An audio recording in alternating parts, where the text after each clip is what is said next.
देखो, एक सत्संग में गुरुदेव भगवान ने बताया कि नाम मिल जाना कोई बड़ी बात नहीं है। गुरुदेव ने बताया कि नाम प्राप्त हो जाना कोई बड़ी बात नहीं है। नाम मिलने के बाद में उस नाम के ऊपर चलना, मर्यादाओं में रहकर उस नाम की इज्जत रखना। नाम यानी शब्द, और शब्द यानी सतगुरु। अपने सतगुरु की इज्जत रखना, उस शब्द को मर्यादा में रह के सुमरण करना, जाप करना, ये सबसे बड़ी बात है। नाम तो किसी को भी मिल जाएगा, कोई बड़ी बात नहीं है।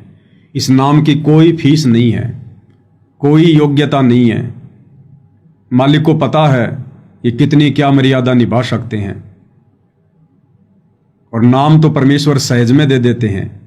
नाम लेने के बाद फिर धीरे धीरे उसे ज्ञान होता है, फिर वो नाम के ऊपर चलना सीखता है। तो नाम मिल जाना कोई बड़ी बात नहीं बताई गुरुदेव भगवान ने। उन्हीं के मुख कमल से सुनते हैं। इसलिए 3 मंत्र के जाप का विधान है। पहला जाप ओम है, एक मंत्र उसमें ओम है, दूसरा तत् मिलकर के ये सतनाम बनता है।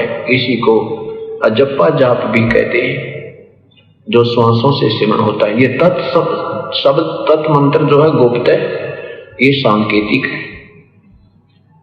और सत मंत्र भी सांकेतिक है। ये 2 मंत्र देने का किसी को अधिकार नहीं है। ओम नाम का जाप भी पूरे संत, पूरे ऋषि ही को अधिकार होता है। वो यहां का परम शक्ति होता है। क्या कह रहे हैं परमात्मा? एक छोटा सा पॉइंट और आ गया बीच में गुरुदेव भगवान की महिमा में। क्या कह रहे हैं गुरुदेव कि ओम नाम भी, ये जो ओम नाम है जो ब्रह्म का, ये भी कोई सामान्य संत, सामान्य व्यक्ति नहीं दे सकता है। इस ओम नाम का जाप देने का अधिकारी भी कौन होगा? जो यहां की परम शक्ति होगा। यहां की परम शक्ति, 21 ब्रह्मांड की परम शक्ति।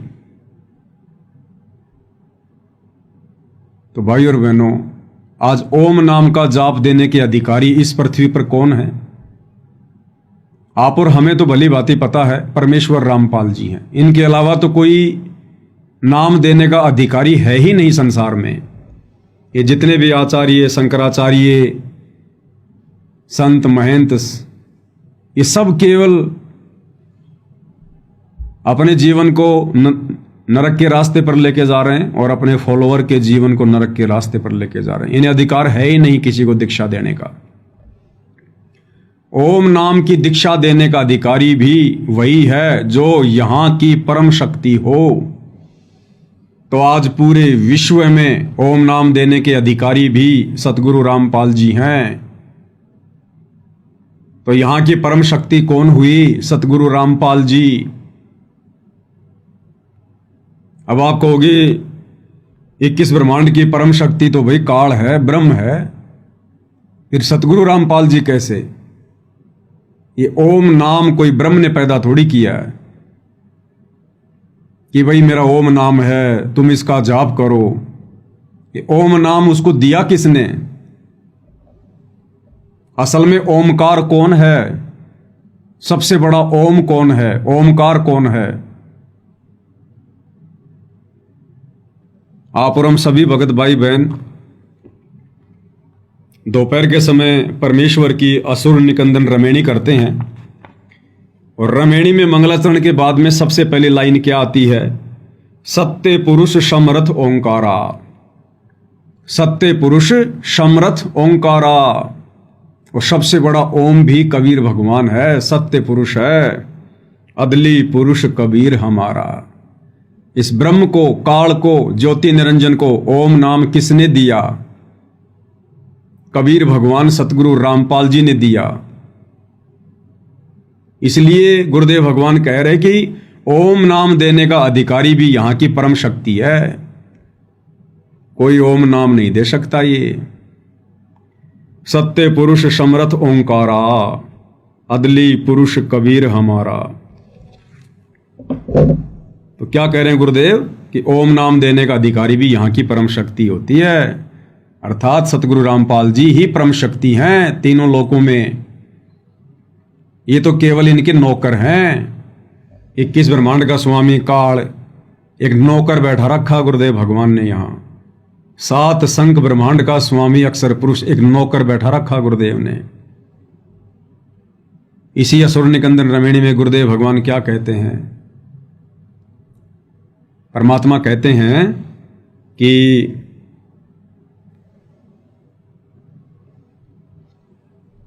ये जो काल है, जो ब्रह्म है, ये परमेश्वर का चेहरा है, चेहरा।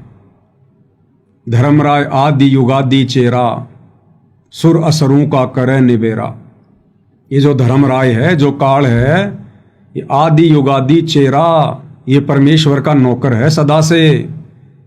सुर असुरों का करे निबेरा, अच्छी और बुरी आत्माओं का निर्णय करने के लिए एक जज के रूप में परमात्मा ने इसको यहां बैठा रखा है, एक जेलर के रूप में।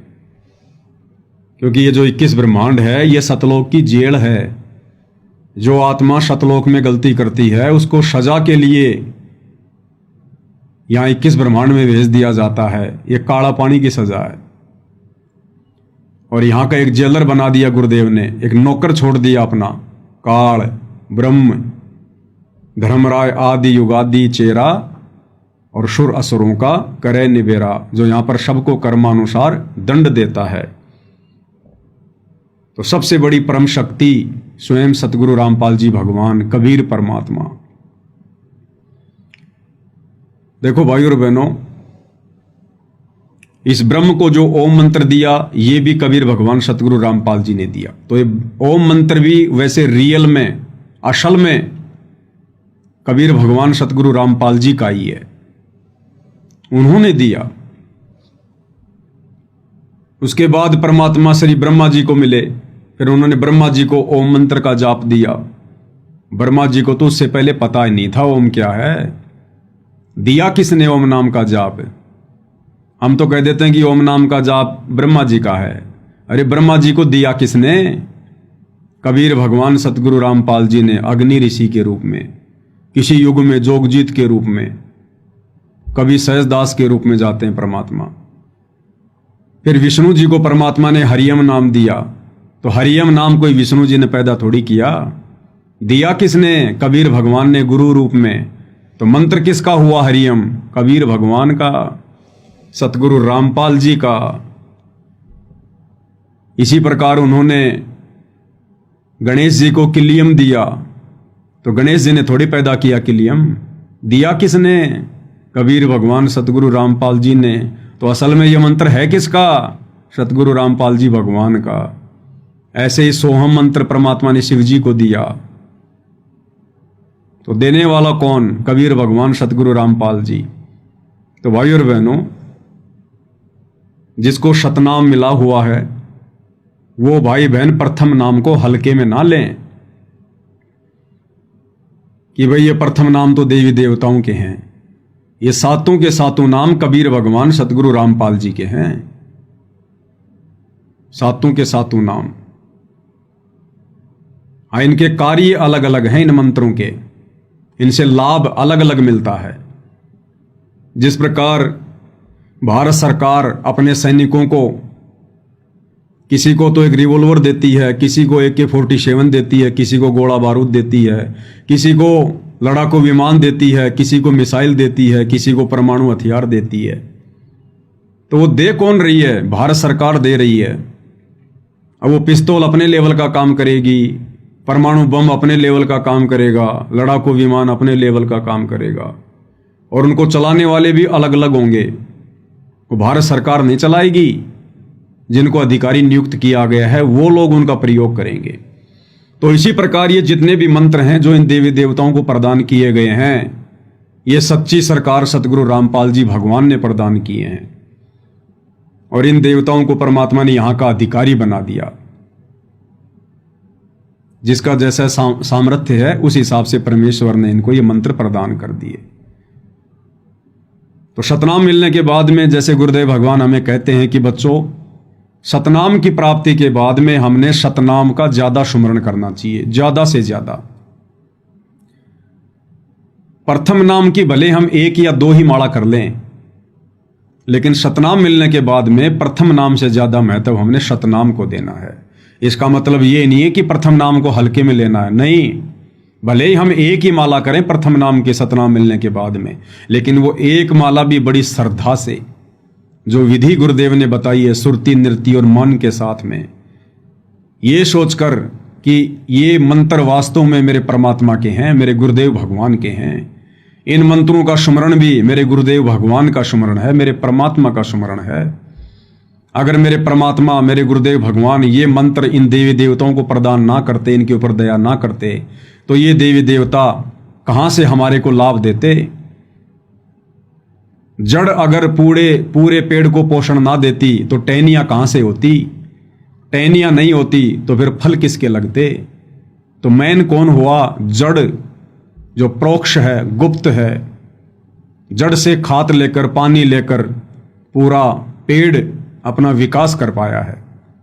तो इसी प्रकार हमने प्रथम मंत्र को भी विशेष श्रद्धा के साथ में, और प्रथम मंत्र तो वैसे भी विशेष श्रद्धा के साथ में जाप करने योग्य है, क्योंकि 7 मंत्रों में जो सबसे पहला मंत्र है, जो गुरुदेव भगवान ने ज्ञान गंगा पुस्तक में सार्वजनिक किया हुआ है, शत सुकृत अविगत कबीर, ये परमेश्वर की पूजा का मंत्र है। यानी यही तो है सार नाम, यही तो है सार शब्द, सब कुछ यही है जो परमात्मा हमें शुरू में दे देते हैं। भाई परमात्मा एक है, उनका मंत्र भी एक ही है, और गुरुदेव ने स्पष्ट कर ही दिया है। वैसे जब जब भूल पड़े पुस्तक में और गरीबदास जी की वाणियों में तो खुल के परमात्मा ने कह दिया कि यो सार शब्द सतगुरु कबीर है, यो सार शब्द सतगुरु कबीर है। तो सतगुरु कबीर कौन है बताओ? आज हमारे गुरुदेव भगवान ही तो हैं सतगुरु कबीर। और कबीर उनके शरीर का नाम थोड़ी है, कबीर उनके शरीर का नाम नहीं है। शरीर तो आप और हमारे हैं, परमात्मा का शरीर थोड़ी है। आप और हमारी तरह हाड़ मांस का शरीर थोड़ी है जो उनके शरीर का नाम होगा कबीर। कबीर उनकी मुक्ति का नाम है, मोक्ष मंत्र है, ये सार शब्द है ये। कबीर यानी गुरुदेव भगवान सतगुरु रामपाल जी। जैसे गुरुदेव सत्संग में कहते हैं कि इस कबीर नाम को यदि आपने वैसे भी स्वाभाविक भी कभी जाप कर लिया तो भी आप पुण्य के भागी बनते हैं। इस कबीर नाम को यदि आपने वैसे भी जाप कर लिया, मुंह से बोल दिया, तो भी हमारे पुण्य बनते हैं, पुण्य। जैसे कि बर्फ को यदि हमने गलती से हाथ लगा दिया वो ठंड की देगी, अग्नि में यदि हमने गलती से हाथ डाल दिया वो जलाएगी। इसी प्रकार कबीर परमेश्वर के मोक्ष मंत्र, कबीर का ये गुण है, स्वभाव है। यदि वैसे भी कोई इस मंत्र का जाप कर लेगा तो भी वो पुण्य का भागी बनेगा। चाहे किसी ने अपने बेटे का नाम रखा है कबीर, भले वो उसको अपने बेटे के रूप में पुकार रहा है, ए कबीर, कहाँ रे कबीर, कबीर कहाँ गया, तो भी उस नाम का जाप करने से वो पुण्य का भागी बन रहा है, अनजाने में भी। इसीलिए भगवान ने अपना वैदिक नाम रखा कबीर देव। कि ये नालायक वैसे तो मुझे परमात्मा नहीं मानेंगे, लेकिन मेरी कहीं चर्चा करेंगे और कहेंगे कि हमारे गुरुजी का नाम है कबीर। अरे तुम्हारे गुरुजी का क्या नाम है? कबीर। तो बार बार इस कबीर का नाम लेने से भी ये पुण्य के भागी बनेंगे, पुण्य के भागी। इसलिए सत्य पुरुष ने, परम अक्षर ब्रह्म ने अपना वैदिक नाम रखा कबीर। तो प्रथम मंत्र में सबसे पहला जो नाम है यही तो परमेश्वर की मुक्ति का नाम है, मोक्ष मंत्र है ये। ज्ञान गंगा पुस्तक में परमात्मा ने साफ साफ लिखा हुआ है कि सत सुकृत अविगत कबीर, ये परमात्मा की पूजा का मंत्र है। पूजा, ये पूजा है परमात्मा की। तो प्रथम नाम को हमने हल्के में नहीं लेना चाहिए, विशेष श्रद्धा के साथ में हम भगत भाई बहनों ने अपने गुरुदेव की आदेश की पालना करते हुए इसको सुमरण करना चाहिए। और सतनाम मिलने के बाद में फिर हमने सतनाम को ज्यादा महत्व देना है। ज्यादा महत्व देने का मतलब सुमरण ज्यादा करना है।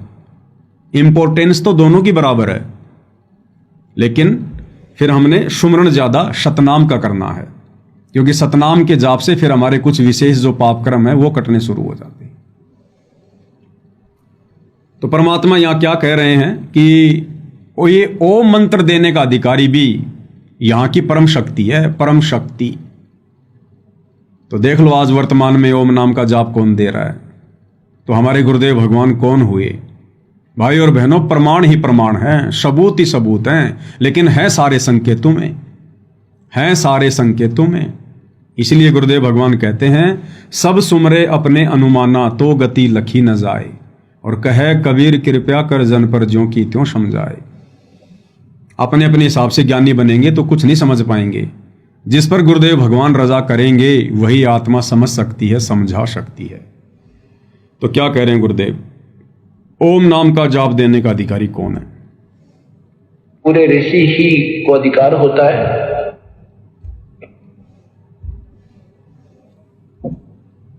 ओम नाम का जाप भी पूरे संत, पूरे ऋषि ही को अधिकार होता है।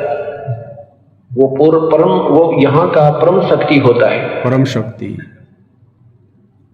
और पूर्ण परमात्मा स्वयं आते हैं या उसका अपना कोई दास भेजते हैं, उनको पूर्ण अधिकार होता है, वो तीनों मंत्र प्रदान कर सकता है। वो भी या तो पूर्ण परमात्मा स्वयं आते हैं या अपना कोई दास भेजते हैं, वही इन मंत्रों को दान करते हैं। तो गुरुदेव भगवान अपने आप को छुपाएंगे ये तो हम सबको पता है, सीधे सीधे तो नहीं कहेंगे कि वो परम शक्ति मैं ही हूं, वो कबीर भगवान मैं ही हूं।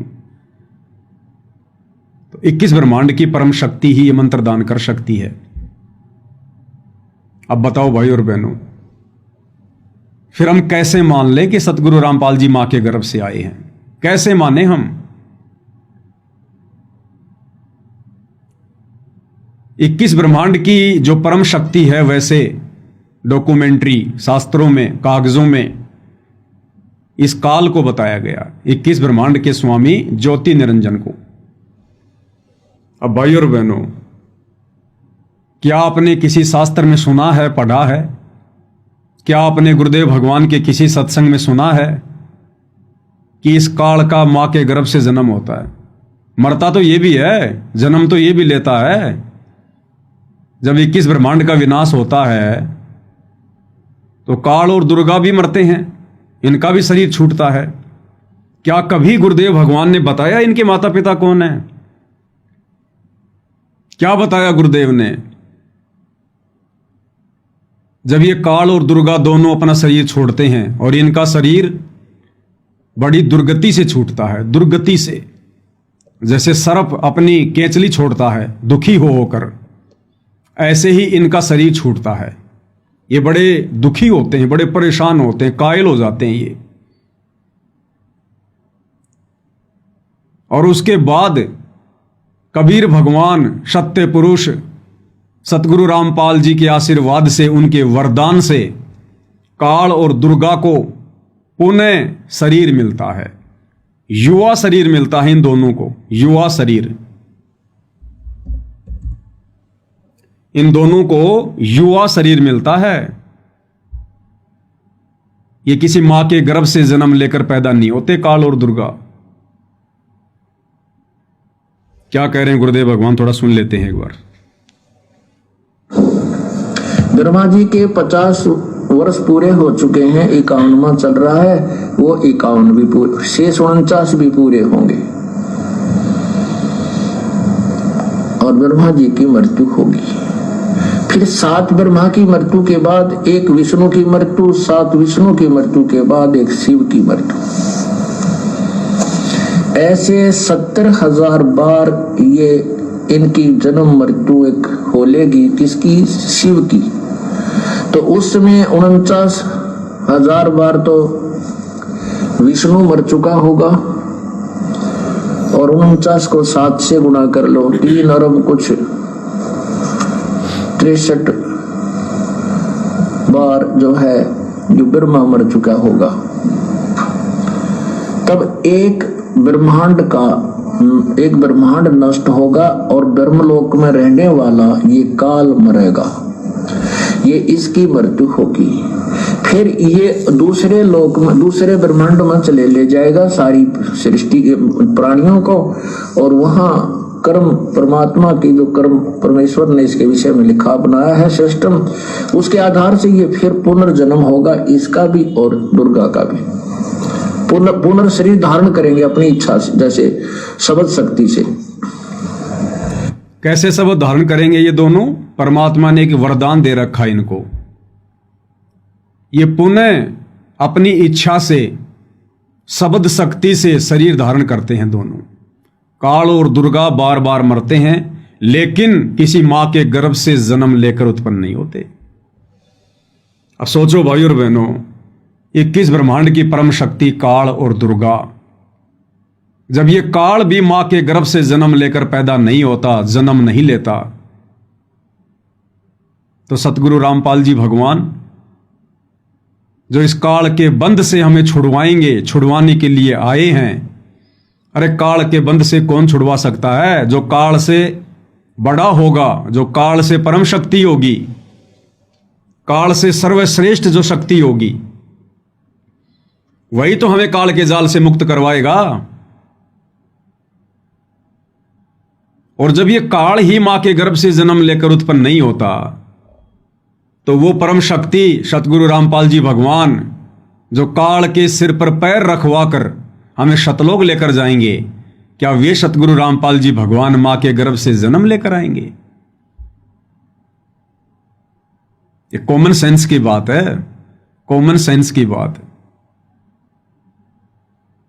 इससे भी हमारा विश्वास दृढ़ होना चाहिए कि गुरुदेव भगवान भले अपने आप को छुपाकर कुछ भी कहें कि मेरा तो जन्म हुआ है, मेरा किसान परिवार में जन्म हुआ है, मेरी माता जी का नाम इंद्रो देवी है, मेरे पिताजी का नाम नंदराम है, वे चाहे कुछ भी कहें, जो मर्जी कहें,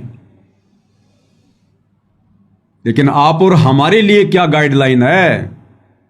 आप और हमारे लिए गाइडलाइन है कि गुरु मानुष कर जानते वो नर कहिए अंध, ओवे दुखी संसार में आगे काल के फंदे।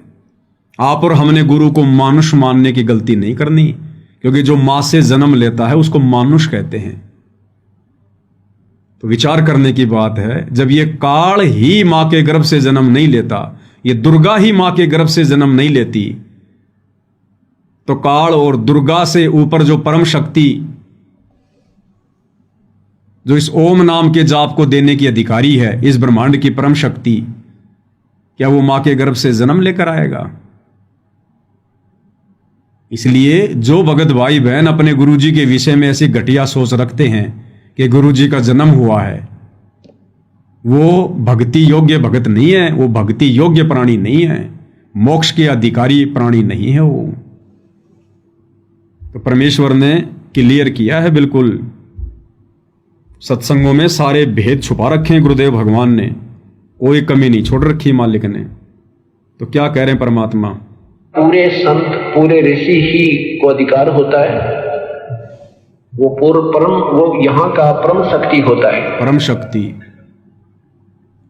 और पूर्ण परमात्मा स्वयं आते हैं या उसका अपना कोई दास भेजते हैं, उनको पूर्ण अधिकार होता है, वो तीनों मंत्र प्रदान कर सकता है, वो भी जिसको आदेश प्रभु का हो। अन्य के द्वारा ये 3 मंत्र भी अगर कोई प्राप्त करता है तो भी वो पार नहीं हो सकता।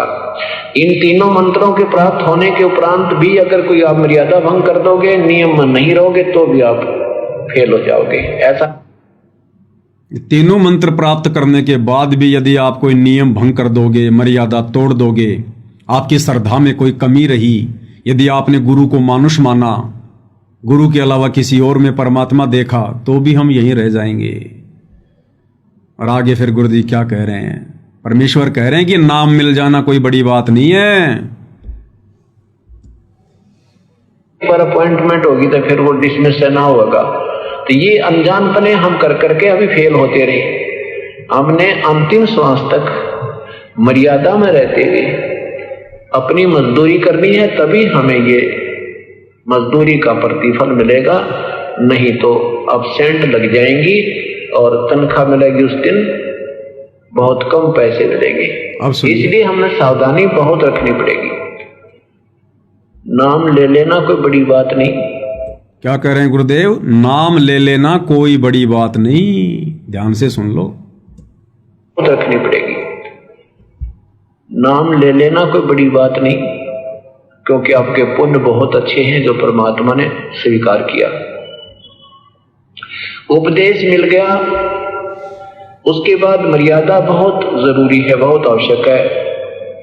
मर्यादा में नहीं रहे तो सारा काम फिर बिगड़ जाएगा। जैसे माता गर्भ को रखे यत्न बनावे, ठेस लगे तक क्षीण होवे, तेरी ऐसे भक्ति जावे। अब भाई और बहनों, पूज्य गुरुदेव भगवान भी बार बार अपने प्रवचनों में मर्यादा के ही पीछे पड़े रहते हैं, मर्यादा के पीछे जोर देते हैं कि बच्चों नाम कोई बड़ी बात नहीं है, नाम कोई बड़ी बात नहीं है। नाम लेकर यदि तुमने मर्यादा नहीं निभाई तो तुम्हारा बना बनाया खेल बिगड़ जाएगा। और दूसरी तरफ ये काल भी भाई और बहनों मर्यादा तुड़वाने के ही पीछे पड़े रहता है। इस काल को भी यही चिंता है, जिस प्रकार सतगुरु को चिंता है कि ये आत्माएं मर्यादा ना तोड़ दें, मर्यादा ना तोड़ दें, इसी प्रकार काल को भी यही चिंता है कि ये आत्माएं मर्यादा में रह के भक्ति ना कर लें, मर्यादा में रह के भक्ति ना कर लें। कैसे मैं इनका समय बर्बाद करवाऊं, कैसे मैं इनकी श्वासें बर्बाद करवाऊं, कैसे मैं इनकी मर्यादाएं तोड़वाऊं। काल इसी बात के पीछे लगा रहता है। और यही हम भगत भाई बहनों ने सावधानी बरतनी पड़ेगी वर्तमान में। तो दास कह रहा था कि सतलोक आश्रमों से जुड़े हुए भाई बहन ये भक्ति के निकट भी नहीं है। भले इन्होंने नाम दीक्षा ले रखी है, सार नाम भी ले रखा है, शतनाम भी ले रखा है, लेकिन अभी गुरुदेव भगवान ने क्या बताया कि नाम ले लेना कोई बड़ी बात नहीं है। उसके बाद तो मर्यादा, गुरु वचन, श्रद्धा, समर्पण, भगत के 16 श्रृंगार, 16 आभूषण, उसके बाद तो जी जान लगानी पड़ती है।